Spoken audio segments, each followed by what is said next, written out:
Paul McCartney doesn't need to release anything new to bring himself back on the Billboard charts, though, of course, he's not yet done creating. The legendary musician appears on a pair of rankings this week, not under his own name, but rather with the moniker he used during one of the most successful periods of his post-Beatles career. As fans raced to get their hands on a reissued version of a decades-old title, the beloved project experiences a surge in sales. Wings' Venus and Mars is back on 2 Billboard charts. The full length reappears on the vinyl album's tally at number 23 and also lands on the top album sales ranking, where it settles at number 45. The set isn't brand new, but now it's back in the conversation in the music industry, if only for a short time, as interest in the collection grew exponentially. Venus and Mars is now back among the best-selling vinyl titles in the US for just the second time ever.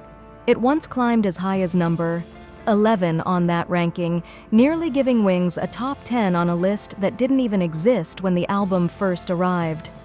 Over on the top album sales tally, the collection has only spent a total of 3 frames as one of the top-selling releases in the country.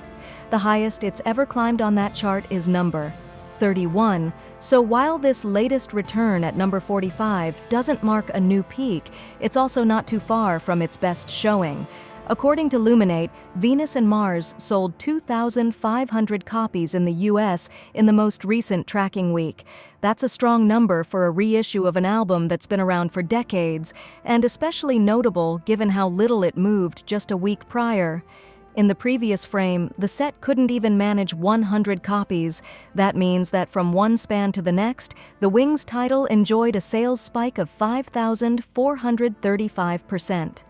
The Venus and Mars surge can be attributed to a recent reissue that targets McCartney's most devoted supporters.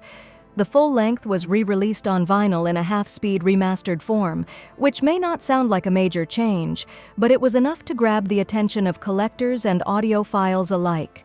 While the music remains largely the same, the format offers improved sound quality and what must be a unique listening experience.